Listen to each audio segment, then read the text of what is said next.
So would you like to start by introducing yourself? My name is Suzanne Sanders. I am a nurse, an oncology nurse in Richmond, Virginia. I'm married for almost 28 years now, and I have 2 grown children. Where did you live in New York? I lived in Niagara Falls, and I lived on 101st Street, at 700 101st Street,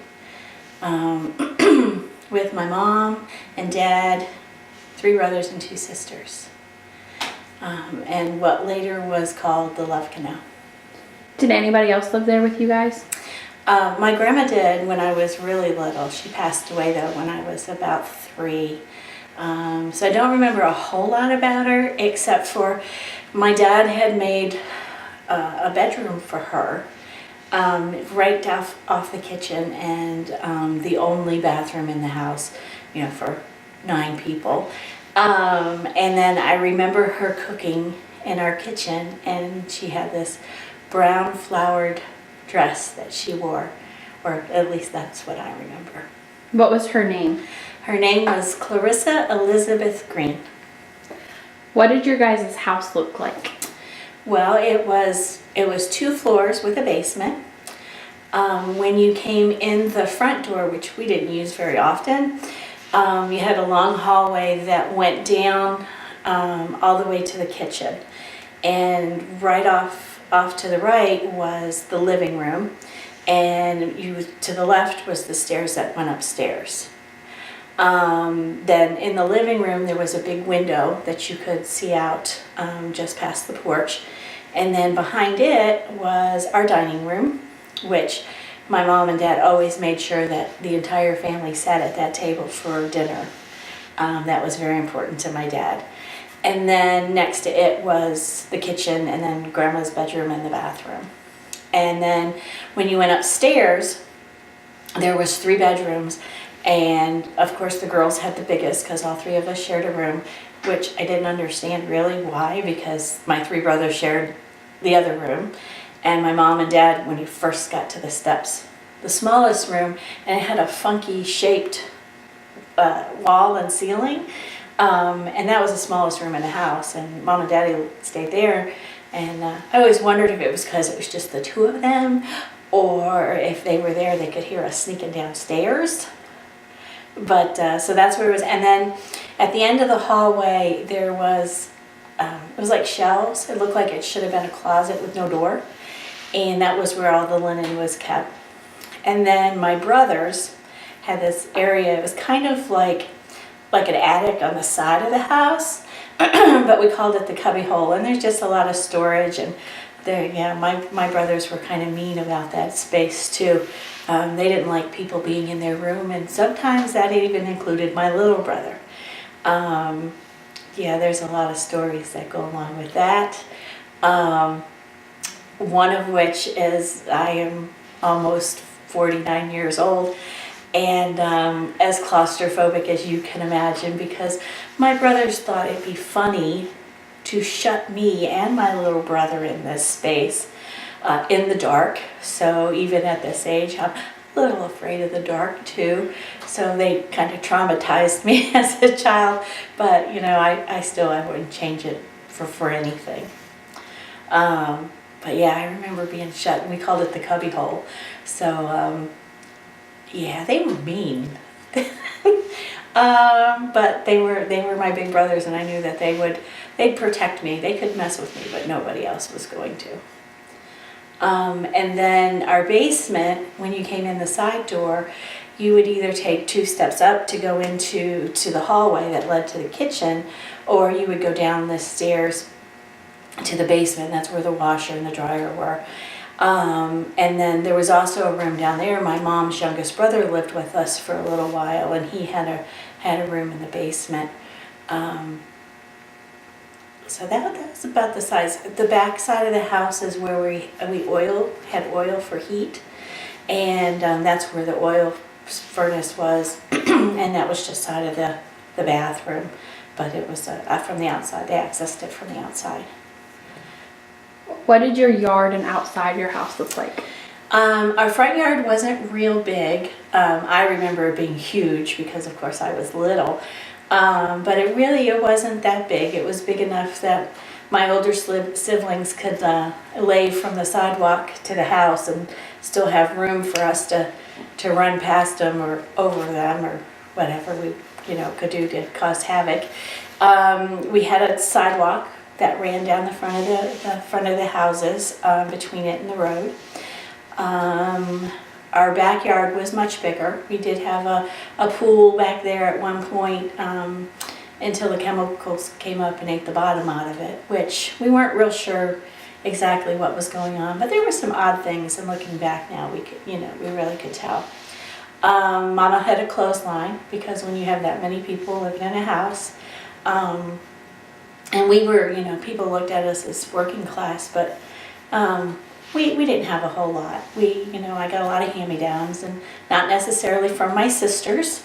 So, yeah, I was a little girl and a little tomboy, but yeah. We had a garage. My dad was I wouldn't say a pack rat, but he had a lot of stuff. And I don't ever remember there being a car in that garage. But we did have a Saint Bernard, not a Saint Bernard, a husky that Dad had gotten. He was a junkyard dog, so he was a little scary, and we kept him outside to guard whatever was in the garage.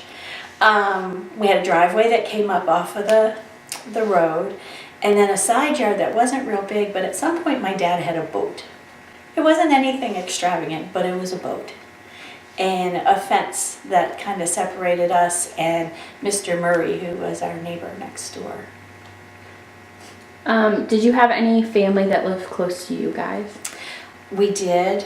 My Aunt Mary and Uncle John and their 3 oldest kids lived over in Griffin Manor, and it was kind of like the government housing, the projects. They were like, they say cousins are your first best friends, and that was very true.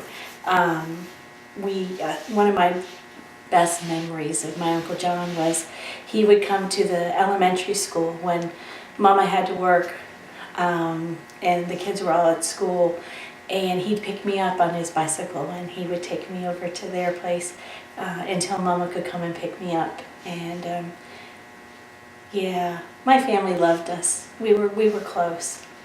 So you mentioned that your mom worked. So what were your parents' names and what did they do for a living? So my mom was Bev, or Beverly, but everyone called her Bev. And my dad was Robert Richard Green Sr., and everyone called him Bob. And he used to say he was the jack of all trades and the master of none, because Daddy had a lot of jobs, mainly a mechanic. He worked on everything from bicycles to big rigs, and everything in between. He worked at a junkyard for a little while. He worked for a very prominent Italian family as a mechanic for their rather expensive vehicles. A lot of rumor about that, but that's all I know. He used to work for Anchor Motor Freight. They were big trucks that hauled cars all up and down the United States. That's what he did when we lived in New York. My mom drove a school bus, and she drove a van for handicapped adults when they went out and did trips in the community and that kind of thing. Living in a city, you guys were probably within walking distance of things. Did your family have a car then? We did. Daddy actually had a pickup truck that he used we didn't have to take trash anywhere like we did when we moved to Virginia, but he had a pickup truck, and Mama had a station wagon, and that was before kids had to wear seatbelts, so it was nothing to have 8-10 kids stuffed into a station wagon, and we didn't care. It was just, that's the way life was, and I kind of missed that when we moved. Did you fight with your siblings or your cousins? No, people don't fight with their siblings. I just told you, my brothers used to stick us in a cubby hole. I think that was just mean. But it was never, I mean, even that was never malicious. But we had our normal, you know, squabbles. I shared a room with two older sisters, and considering I was 8 years younger than one and 6 years younger than the other, I'm sure that I tormented them a little bit. But even with a big family like that, if we fought, no one messed with us. We would pick on each other, but we also defended each other. So how long did you live on 101st Street, and how old were you when you lived there? Well, I was born there. That's where Mom and Daddy lived. They had lived there about 3 years before I was born. And I was 9 years old when we left. We moved from Niagara Falls in 1979. When you lived there, where did you go to school, and what was it like? We went to 99th Street Elementary School to start with. We walked to school. So we kind of lived in the middle of the city block, which seemed like forever long. But we walked down to the corner and then over 2 streets, because it was 99th Street, to kindergarten is where I started there. It was a typical elementary school. It was a brick school, all one floor. It had a really big side yard, more or less. That was the playground. And then it had a area that was paved, and that's where the basketball courts were, and the tetherball, which apparently, you can't do that anymore in school either. It's where we played dodgeball. It had swings and the old metal slides that kids get stuck on, and they were 100 million degrees when you slid down them. Usually that was the extent of where I walked. I was there from kindergarten, first and second grade. And I went there, we were a small neighborhood, I mean, if you consider that. And I walked to school with my friends. I had one boy who lived next door. His name was Carrie. And then I had 2 girls who were my age, Lori Bailey, she was my best friend, and Anissa Lakowski. The 3 of us were kind of like the 3 Musketeers. We did everything together. And then down the opposite way, there was Lori Bailey, or Brenda Tupper, and I hope she never sees this, but she was a little bit younger than us and kind of sassy, and was kind of a know-it-all. Learned how to ride her bicycle with no training wheels when she was 4, and she had all the Barbies that really had clothes on, because ours were half naked most of the time. And we all, we walked to school, we played outside and together, and so it was, what I considered a typical neighborhood. What was a normal day like at school, and did you like school? I loved school. But I often got sick, and we didn't know why. I wasn't what you would call a sickly child. I didn't have any real medical problems, but I would go to school in the morning, and we lived close enough that sometimes we'd go home for lunch, and I wouldn't go back to school because I would feel bad, and I had headaches and nausea, and just, Mom was like, "You're going to school." And but it was tough because I loved going to school. I loved being there with all my friends, but I missed a lot. So I struggled with the basics, mainly with like English and writing and those kind of things, because if you miss those that base, core things to build on, the rest of your building is kind of rocky. Did you go to any other schools other than 99th Street? We did. My 3rd grade class, first time I ever rode a school bus. And we had to walk to that same corner that we used to turn to go to school.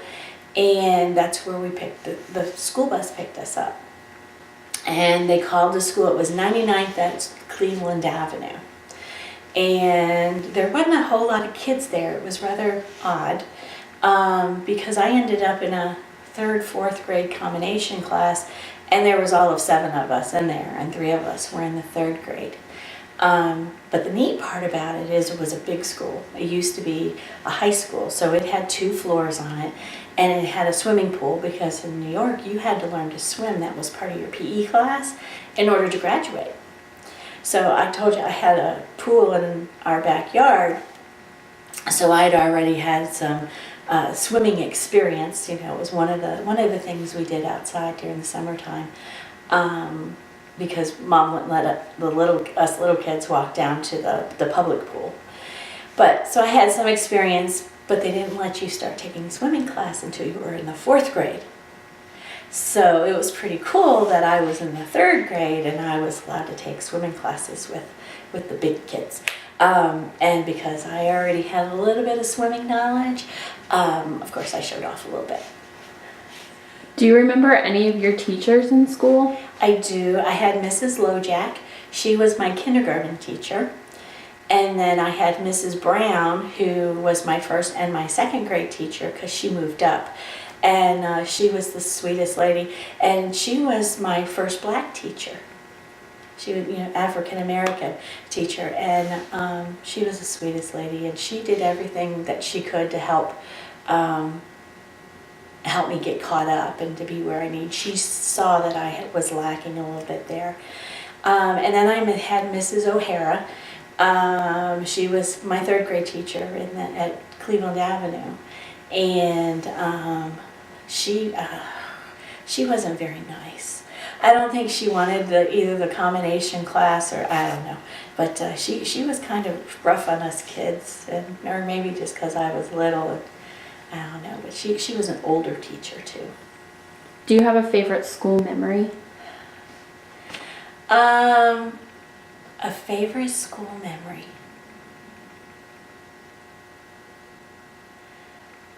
I have some weird school memories. So one, I wasn't graceful when I was a kid. I'm not real graceful now. But so I fell and skinned my knees here and there. But we were in PE class at Cleveland Avenue, and we were doing gymnastics. And I was doing, you have the even bars where you're supposed to, well, I have no upper body strength. I didn't have any upper body strength at that point in my life. And so I did a flip, and when I did, I whacked the back of my head on one of the bars. Mom had to come pick me up from school that day. I think Mrs. Brown and the extra time she took with me trying to get me caught up, she made me feel like even though she had a class, 20 or more kids in her class, that I was special and important enough to take the extra time with. Oh my gosh, in kindergarten. It was a little different than it is this day and age. Now people don't even have house phones. But we, in kindergarten, we had to learn to use an emergency phone. Because even our house phones, we had party lines. So if you were really careful, you could pick up the phone and you could listen to your neighbors. But you had to be careful because they always knew somebody was on the line, and usually it's one of them green kids, they better hang up the phone. Yeah, Mom and Dad often got calls about that. But anyway, in our kindergarten class, we had to learn how to use an emergency phone and call, because we didn't have 911. And they were red boxes that you found in different places in the community that you'd go pick up, and you had to tell them where your address. And so yeah, I learned how to use an emergency phone because otherwise all I had was a party phone at home. And yeah, so you couldn't accidentally call 911 like you could once I moved to Virginia. Also, I love to cook and experiment. And one day in kindergarten, and I think probably the same day, who knows, but we had a kitchen. And all of the families, they sent different things. Like we had empty cereal boxes, so we had those. We had a little kitchen kind of thing. You know, it was all play, and that was one of my favorite things to do. Is to play in the kitchen and play house. Did you guys, as a family, go to or participate in any religious groups or community groups? We went to a Free Methodist church in downtown New York, and we had CYC, which was Christian Youth something.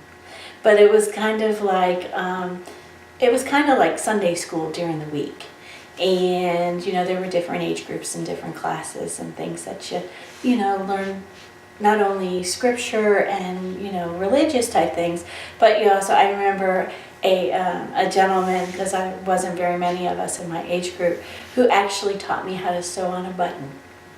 And it was pretty cool. That was one of, I mean, you think about church and that's not one of the things you would think about, but yeah, he taught me how to just sew on a button.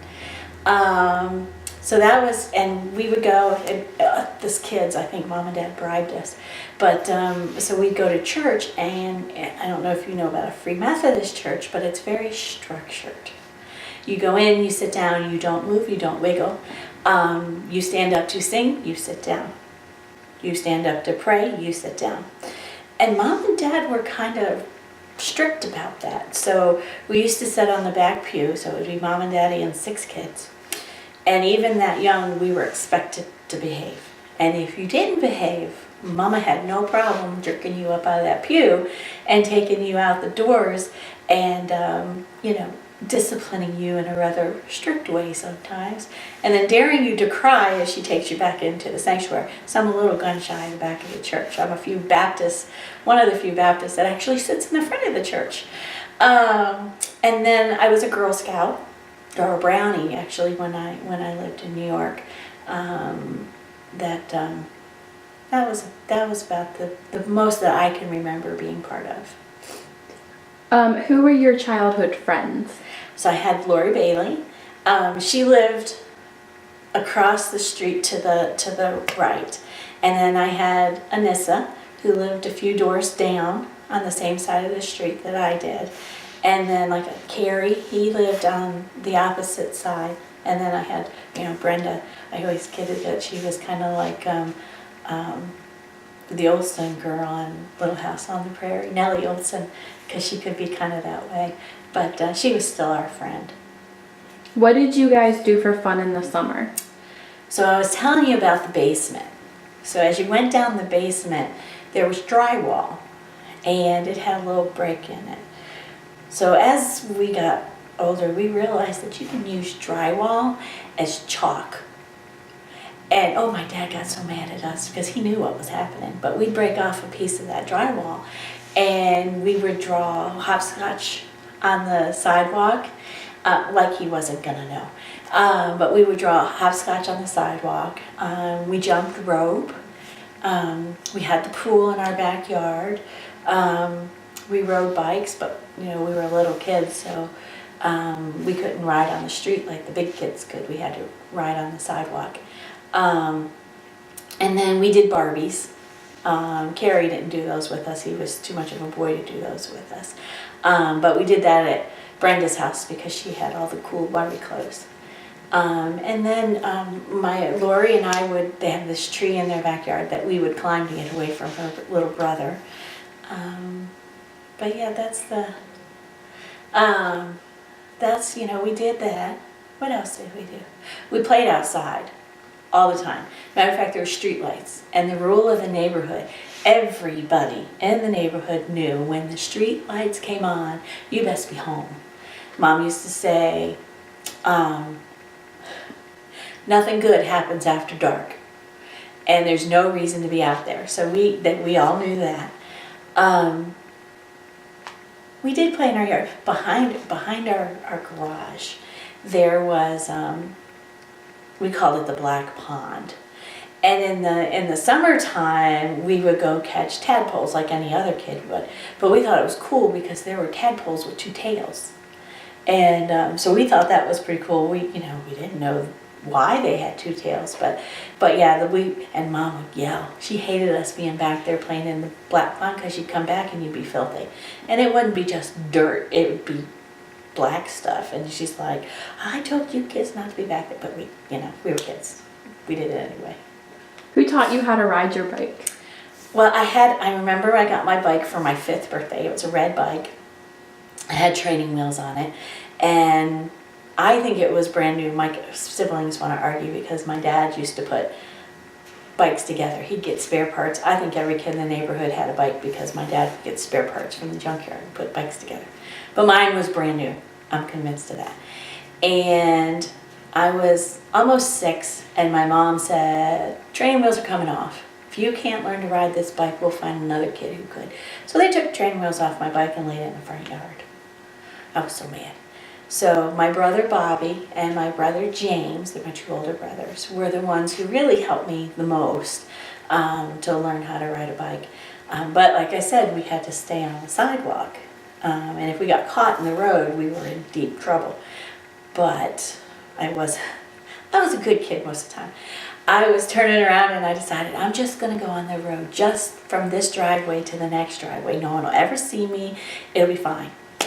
Well, it wasn't fine because I ran into a parked car. And so I don't know if anybody ever caught me, but I was like sure that I was in deep trouble. So I didn't go on the road anymore after that because I knew that somebody was going to catch me. And we lived in a neighborhood that if you saw somebody's kid misbehaving, especially my Aunt Tess, they'd just soon whoop you as your mama would. And then your mama was going to find out and she's going to whoop you again. But Aunt Tess, she was just the best woman. Her and Uncle Jack, they lived across the street from us, and they were very special people. Tell me more about them.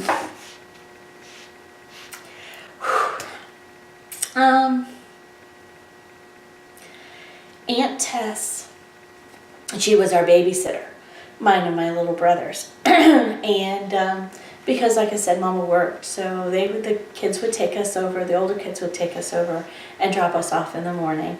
And then one of her older daughters would walk us to school, on their way to school. And but she loved us, but she was strict. But you knew she loved us very much.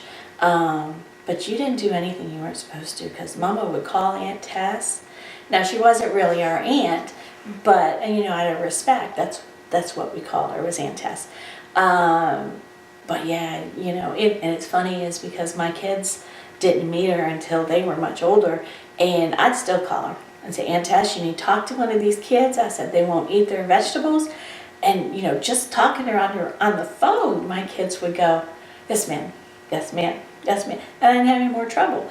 And, but she and my mom taught us how to cross the street. And, oh my goodness, it wasn't a real busy street, but there was traffic that came up and down the road. And if you got caught crossing the street without looking both ways, oh my goodness, I think I wore out tennis shoes like you would not believe, because Aunt Tess would sit on one side of the street and Mama would sit on the other, and you would walk back and forth. And Aunt Tess had a spoon, a wooden spoon, and Mom had a fly swatter. And if you didn't look, you got swatted with whichever one was on the other side, and you had to do it again. I bet you I spent hours, because if you got it wrong, you started over, and you had it 20 times, 30 times.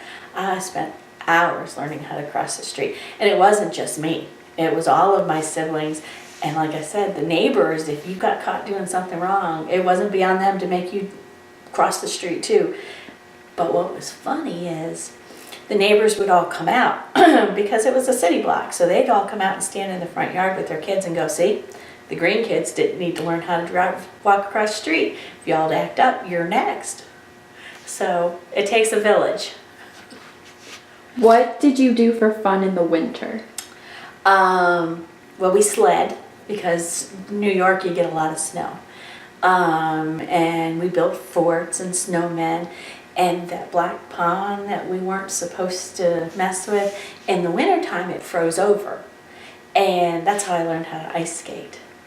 And not necessarily with skates on, but I did have ice skates. But that's where I learned how to ice skate. And then Mom would take all of us kids.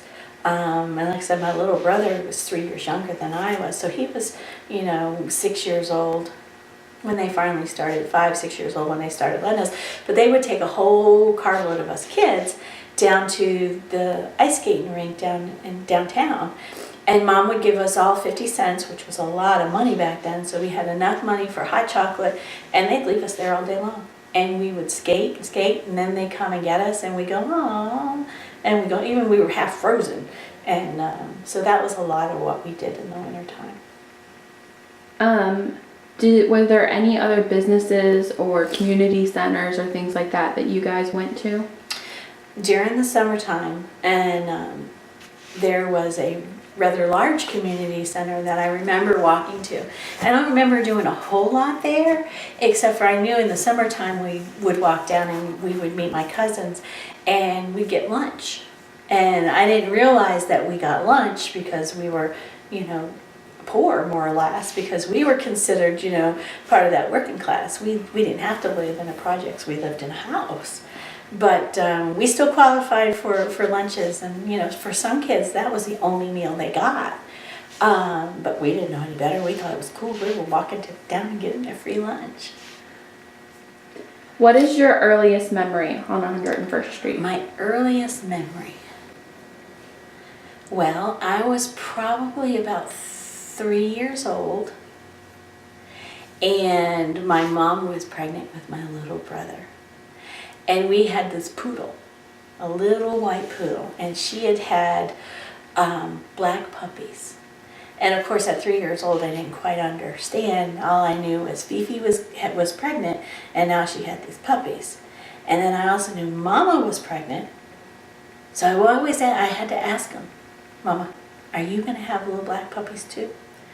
So I joke with my little brother that he was the little black puppy that Mama brought home. So I remember that. I remember, I had another thing I was going to tell you. I remember that we used to slide down the steps from the second floor to the main level of the house, down the steps, and you would on our butt, and you would go bup, bup, bup, bup, bup, all the way down. It hurt, but it was so much fun. And then my dad, I told you my dad worked at the junkyard. He'd bring home these little bearings, and they look like little metal barrels, very, very small. And in the hallway of the house, we would set them up with army men with them. And we had made up a game, and one of us would sit on one end, and one of us would sit on the other end of the hallway, and we'd throw a rubber ball to try to knock our stuff down, and whoever knocked everything down first won. Well, I had a tendency to win because my older brothers thought it was more fun to throw the rubber ball at me versus the little toys. But I didn't know any better. I just, that's when and then one of the biggest winners we ever had was the blizzard of '77. And there was so much snow that we actually were able to sled off the second story, the porch that I told you about, the roof of the porch. We were sledding off of that down into the yards and all because the snowbanks were so big. And we came together as a community, and because we had to heat houses, most people would keep it just enough not to freeze the pipes. And then we would pick a house and we'd all meet up there with all the kids and everything and have meals and that kind of, together. And it made it so only one house at a time had to be heated warm enough for everybody. And then we had a couple older people, Mr. Murray and Mrs. Lane, that weren't going to leave their house no matter what. So the older people, the adults in the neighborhood would go by and make sure that they had what they needed and they weren't just left in their houses. And the boys would go and shovel the snow, and we had a lot of snow, so they did a lot of shoveling that year. It was so deep that they had men walking across what they thought was the road, and it was top of cars. And Anissa's dad was really, really tall. And not just because I was little, but he was really tall, and all of a sudden he was missing.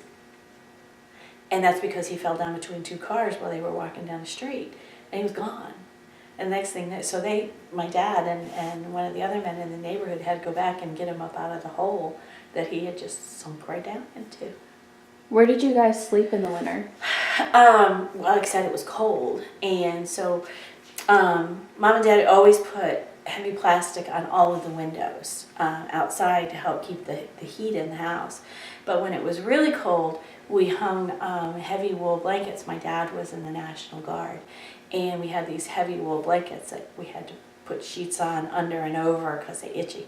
But they'd hang those in the living room and to block it off in the dining room. And we would bring our mattresses downstairs and we would all sleep in the living room. And then during the day, we would just stack them up in the corner. I didn't know that wasn't normal because, again, but it saved. So we had the kitchen open so you could get in and out to the bathroom, and that's where a lot of the pipes were, so we had to make sure. And there wasn't a bathroom upstairs, there was just the one. So that kept the heat where it needed to be, make sure the pipes. We were close family, whether we wanted to be or not. We were close. Were there any historical events that you remember happening while you lived there? The Love Canal came to fruition at that point. I didn't understand a whole lot about it, but I did.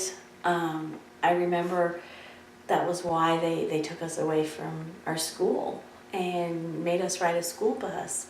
And that they were saying the adults in our neighborhood were all convening, and it wasn't until later I knew they were the homeowners association, and talking about how other kids were getting sick and things like that. And it was, I didn't quite understand, except for they moved us away from our school and put a great big fence so you couldn't get in there anymore. And yeah, I remember that. And there was a lot of picketing and a lot of protesting and that kind of thing. And I don't remember necessarily what was going on, but I remember being little and carrying signs about not wanting to die, and that I was important and that kind of thing. And I protested with my brothers and my sisters, not really understanding why, but I remember the media being there and the newspaper having pictures. Matter of fact, I found later a picture of my older brother James at one of those where the people were picketing, and he was standing there, where they took a picture of him looking at the camera. But yeah, I remember being part of that. Between 1976 and 1978, the Niagara Falls Gazette published articles about the chemicals in your neighborhood. Do you remember the initial reports or the first time that you found out? I found out, I was probably in the second grade, so that would have been 1977, thereabouts. And that's because that's when they closed our school, and that's when our neighborhood started to really change. We no longer had our friends from Griffin Park, and my aunt and uncle and cousins were no longer that close because all of a sudden the school was gone or fenced off, so you couldn't go there, you couldn't play there anymore. My aunt and uncle and my three cousins, they were moved out, and I didn't understand why. So I didn't have them as close in part of my life at that point. And then I remember that they had all of us kids. We did go to the elementary school a couple of times, and they were drawing blood and asking us, Mom and Dad, a lot of health questions about the kids and that kind of thing. And one of the things that I had was I had a lot of headaches, a lot of migraines, and they weren't real sure why. I did, had a head injury when I was little because I thought I was a gymnast and decided I was going to do things and fell off of a A-frame of a swing set because we stripped it down. But come to find out, that was one of the things that people were complaining about, was the sickness and not feeling well and headaches and that kind of thing. How did your family or parents respond after the first reports? I don't think they wanted to scare us kids. So I don't know what had happened. I know that they had gone to meetings, but I didn't understand what because I was so little. It wasn't until my dad got sick that we really knew things were bad and that our life was going to change. Did any of your neighbors move because of the love canal? There were a few that had already started moving out. Like I said, the big thing was this Griffin Manor. They would move people out of there really quick, and that, you know, that was the government housing. And then a few neighbors over on 100th Street, we could tell that they were starting to move out when we started being bused to the other school was when we really started to notice. When we moved from from New York to Virginia, I think we were one of the first families on our street that did. Did the love canal impact you or your family, and if so, how? Yeah, it impacted my family. My dad was, like I said, I had issues as far as being sick and headaches and just not feeling well. But my dad got really sick and ended up in the hospital. And the doctor, I remember Mama telling us, the doctor said, "Mr. Green, I can't say your sickness is because of the love canal, but if I were you, I'd get my family the hell out." And at that point, my dad and Mom said, "Okay, it's time for us to go." And we uprooted and left everything we had to move to Virginia. So yeah. Does it impact your family at all now? Well, it does. My immediate family, my little brother has a benign brain tumor, a benign tumor that he's had radiation once to treat because it causes severe pain. It's a schwannoma and has affected him, so he has trigeminal neuralgia. They can't say definitely that's what it is, but it's one of the things that, you know, people had noticed. I have epilepsy, and I still have migraines. And, you know, there's lots of ways they can rationalize that it's not, you know, that's not the issue. But it's definitely one of those things, again, that people complained of. And I have 2 kids that I believe some of their ailments are related to the love canal, you know, as a second generation. Because like I said, my mom got pregnant for me and my little brother. Well, they actually lived there. What about your kids do you think is linked to the love canal? My daughter has polycystic ovarian syndrome, which I didn't find out I had until last year. Which reproductive issues is something that a lot of women experienced when they lived there. And my son has cerebral palsy. He was born 14 weeks premature with no real understanding of why I couldn't carry him. But again, those are some of the issues that were part of what was going on with the people who lived at the love canal. Okay. So, do you know who Lois Gibbs is? I do. Obviously, because now that I'm older, you know, I've read a lot about her. I've looked at newspapers. I've seen the movies on TV, the documentaries. But growing up, I knew her son, Michael. I mean, we weren't the closest, but, you know, he went to 99th Street School still. And so I saw the impact, and I know she was the lead or a big presence with a lot of the protesting and you know, the activist kind of thing back then. I mean, granted, I didn't understand it much, but yeah, her name was very prevalent during that time. So when did you guys move, and where did you move to? We moved right before school started in the summer of 1979.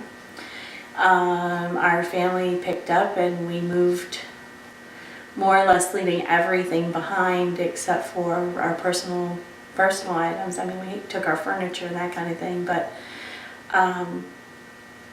we left our life behind. And we moved to Virginia, to actually part of Northern Virginia, because my dad's only brother lived here, and he had his own company, so my dad knew he could get a job. And the company also had a home that they had bought. It wasn't the greatest thing, but it was good for a family our size. Yeah, so my dad got a job, and that's why, and it was easier for Mom to find something once we moved down, but at least Dad had something that would support the family. And he and my older brother Bobby moved down first, so they could clean up the house and make it, the yard and all of that, to make it so we could move in and that it was suitable for a family. How did you feel about moving?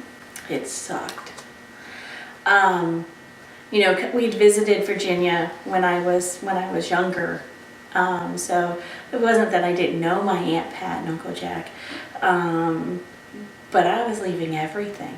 I was leaving my extended family. My mom's family was all there, and we were close. And it wasn't just my Aunt Mary and Uncle John and them, but my Uncle Ken and Aunt Karen and his daughters. Were right close to my age, and I grew up with them. And my Aunt Kathy and my Uncle Gary and their boys, they lived a little further away, but I would go stay with them during the summertime because it wasn't that far away. And her other siblings, they were all there. That was my family. And when we moved, we left all that behind. I left all my friends, the life that I knew, for something that was very, very different. So really the impact of the Love Canal for me wasn't until we moved away from it, or at least I didn't understand it till then.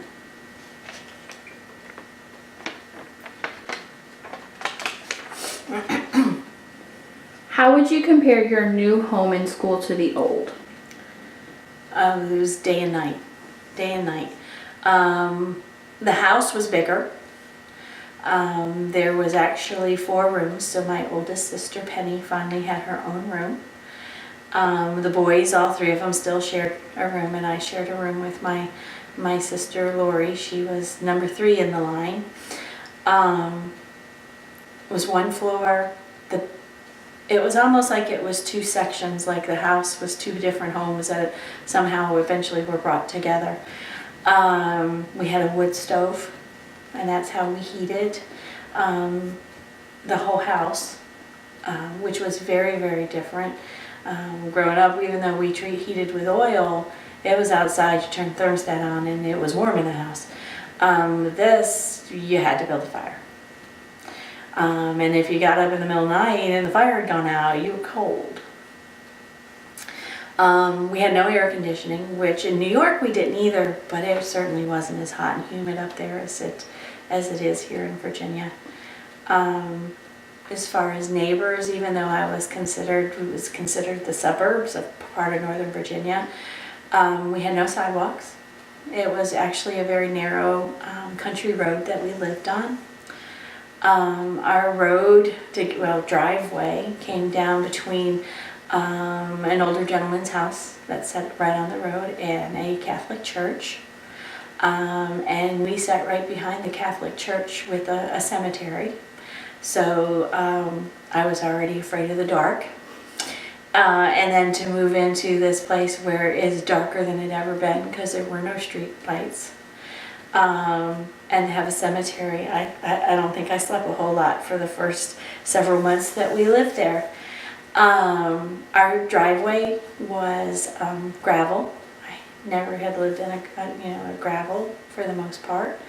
Our driveway was really long, and when you came down it, it separated into 2, and so we had a neighbor that was my age that lived right across the driveway. Her name was Carrie. But a girl Carrie now instead of the male that lived next to us when we lived in New York. And she was my age. And then if I walked down this long driveway and could cross the street, which was kind of scary, because there was no even edge of the road. It was ditch, road, ditch. And there was Karen, my little friend Karen Beavers lived across the street. And there was a whole lot of begging for permission to do that because, you know, this is a little tiny, it was very different from the road that I learned to cross. School, we had to ride a school bus. We were one of the first ones that was picked up and one of the last ones dropped off. And so we spent a lot of time on a school bus that I normally wouldn't have had to have done even when we went to Cleveland Avenue. My siblings left the house even earlier. And we were at that point, Mom was working for a company doing marketing kind of thing, I think. And my dad was working for my uncle, still doing mechanic type things. But there was no Aunt Tess to be able to put us on the school bus. So my siblings, my older siblings were in high school, they made sure that we were up and ready to go. And then it was my little brother and I, and he was in the first grade. And so it was our responsibility to get ourselves on the school bus at that point.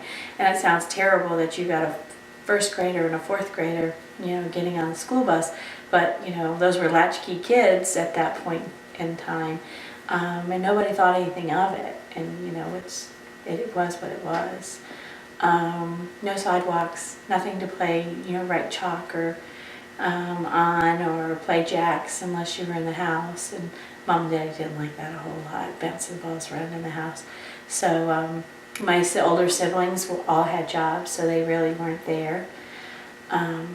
Mom's siblings, my Aunt Kat and Uncle Gary came down one Christmas time and never went back to New York. But it wasn't the same because even though they lived in Virginia, they were still so far away that it wasn't just a car ride to go see them. So it was very different. And like I said, that's when I realized that this disaster just really made my childhood. It just tore my world apart. You know, so it was like, now you've got this disaster that the world is looking on, but nobody really noticed the kind of disaster it made of childhood, of our people, my generation, because we thought that was normal and it was great. And then when we moved, it's like my whole world was upside down. School was very different because I came from New York, and people in New York talk really fast. And they have a distinct accent. So I started in the 4th grade and nobody could understand me because I spoke too fast and I had an accent. So I was put in speech therapy to learn how to talk, which was tough because I'm already the new kid. And now I'm being singled out because I don't know how to speak right. And then I was behind with my reading and writing and all of that, so I was pulled out of my class to be put in with another class that needed a little more help. So it was tough. It was really, really tough. The transition was a big challenge. So how was life different after moving, or was it? Oh, there wasn't much the same. There really wasn't. Mom and Dad did buy a pool. We did end up with a pool in our backyard that the bottom wasn't eaten out of. At that point is when I realized that we were from the world standard. That was the first time I realized or thought I was poor. You know, came from everyone had the same kind of house, and we all played together, and this, you know, great community, to feeling very secluded and not having, you know, really a friend except for, you know, one friend. And it just, there wasn't much the same. It was very, very different. But, you know, moving to Virginia now that I'm older has turned, I like the life that I have, and all that I wouldn't have had the opportunities that I had if we hadn't moved. But I certainly didn't notice that back then. Who were your friends when you moved? I had Carrie Fairfax, who lived across the street, or the driveway, and we really did everything together. She was my new Barbie friend. And she had a little brother who just absolutely adored me and drove me absolutely insane. And my little brother was in love with her. And then, like I said, we had Karen, who lived across the street, and she had an older brother. But other than that, I just had my friends at school, but that was the only time they were friends. When I was in New York, we all went to school together, but we also lived on the same block together. And this was very different. It wasn't a matter of getting on your bicycle and going anywhere, because it wasn't allowed to ride in the street. And this street was very different from the other, and there was no way I was allowed to ride my bike. So I was really kind of stuck. There was no going anywhere, just down the street. Have you been back to 101st Street since you moved? And if so, how did it make you feel? I've been back multiple times. By time I went back the first time, though, it was 1998. I think was the first time we went back. And there are a lot of houses still there, but ours was gone. Apparently, there were multiple homes burned. They tried to burn ours down, apparently, is what I'm told. And after the third time, the state or the government or whomever decided that it needed to go one way or another, so it was bulldozed over. And it was really hard to see that my childhood home, what I really tied life to, wasn't there anymore. My friends, the ones that I played with all the time, their homes were gone. So I took my kids were little. They were, in 98, they were 5 and 6 years old. And I wanted them to see where I grew up, and there was nothing to show them. And that was tough. That was really, really tough.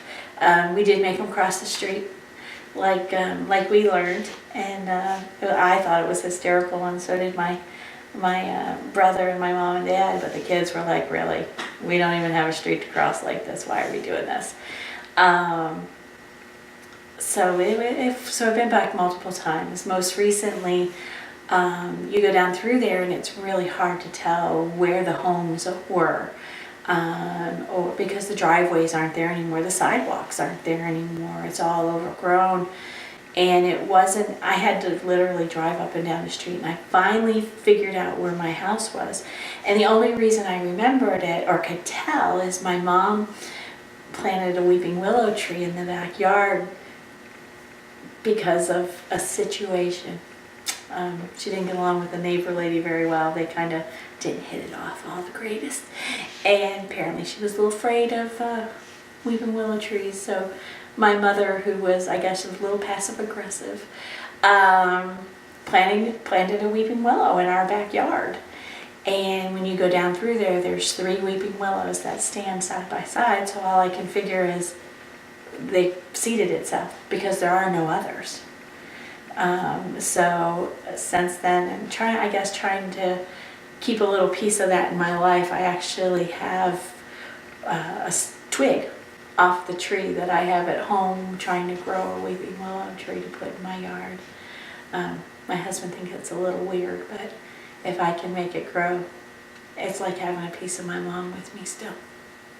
So you said you've been back multiple times. Why have you gone so many times?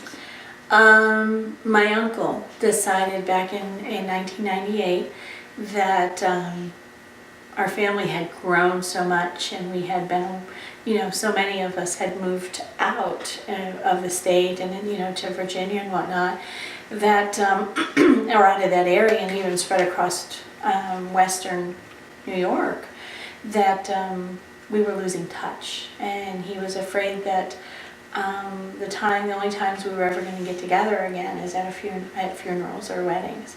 And he didn't want that. So he started having family reunions. And it was great because my dad made it to one. So we got to enjoy time and visit and family see him, other than at a funeral.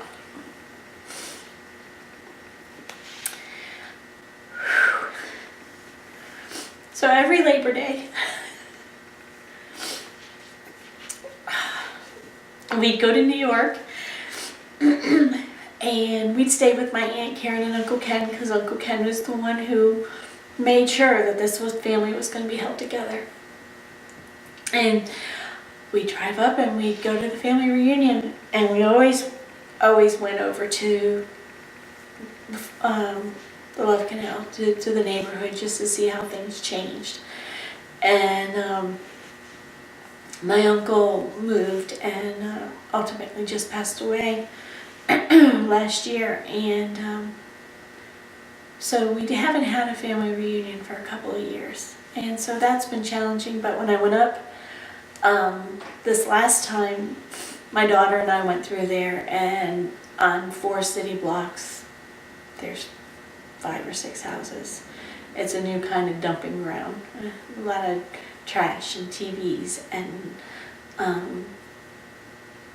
furniture and that kind of thing just thrown out there, and it's a new kind of dumping ground now. 2018 was the 40th anniversary of Love Canal. Did you know about it or participate in any way? I did not participate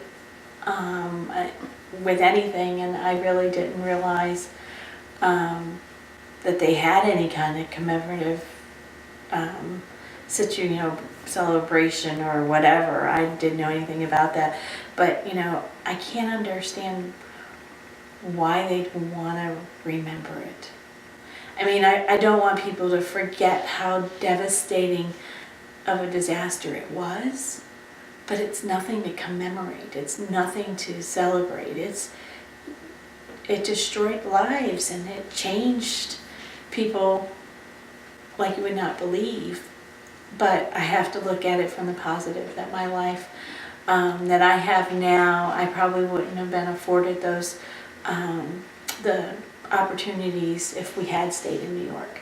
But again, I didn't see it that way as a 9-year-old little girl, feeling like my whole world was turned upside down. In the 2000s, they considered building an educational center there on the Love Canal to inform the public about what happened there. How would you feel about that? Oh, I'd be angry. Terribly angry, because we're now inviting people back to a chemical dump. They say they've cleaned it up and that it's not the problem that it was before, but you still have this huge area that's multiple city blocks fenced off. So if you still are keeping people out because it's not safe for people to be there, to bring in an educational center and inviting people to come to the area, it's wrong. It's absolutely wrong. Why would you want to invite or encourage people to come back there? It's hard enough being someone who lived there just to drive through and try to reminisce, and all it is a lot of vacant lots now. How would you compare your childhood to your children's? My kids' childhood, it was very different from both places. We grew up more or less in a very rural area. My kids did most of their life. So there were no sidewalks. But we did live in a little community that did have roads that you could walk on, but they were more or less gravel. So we lived far enough out, and I worked even further, that they didn't have the opportunity to play sports or the kind of things in Park and Rec that I got to when I was growing up, even though we hit a very rural area. It wasn't really until, somebody had to drive them everywhere we went. I used my mom and dad's address for a very long time because the school systems were very, very different between counties. And now that I've said that, I hope they don't ask me to pay tuition because but we were there. My kids lived there even when, it might not have been their real physical address. I spent a lot of time taking care of my dad, and my kids grew up in a multi-generational home like I did, and I that's a plus. But I think they missed out on some of the great things that I got to do when I lived in New York. When I moved to Virginia, it's a lot of the similar things. They didn't have a lot of close friends, but they had, ones who lived across the street or the ones from school. So it impacted their life because of where we lived and where we ended up. We kind of stayed close to the same area. We just moved a little further south. Is there anything that you would like to add? I've been a nurse for 30 years, and I didn't know what I wanted to be until I moved to Virginia. My dad was sickly. He'd had a heart attack at 42, and it was scary. My very good friend, Carrie, who lived across the street from us, was diagnosed with juvenile diabetes at 9 years old. And she was the very first person my age that I ever saw sick. And it wasn't until I went to go see her in the hospital and she was giving an orange a shot so she could learn how to give herself her insulin that I was like, wow. At that point in my life is when I decided I was going to be a nurse. And the school system, as I grew up in in Virginia, once you got to high school, that actually was a vocational part of their education system. And I was an LPN when I graduated high school one year and nursing school the following. And I think that if I had stayed in New York, that experience would never have happened, and I would not have ever found the passion that I have now. So there are good things that happen because of the move. But there are times I still wish I could, find my friends that I had there, Facebook and all of that. I still haven't been able to reconnect with the girls that I played with when I was little. So I still feel like I don't have any childhood friends, and that's very difficult. Anything else? No, I think that's it.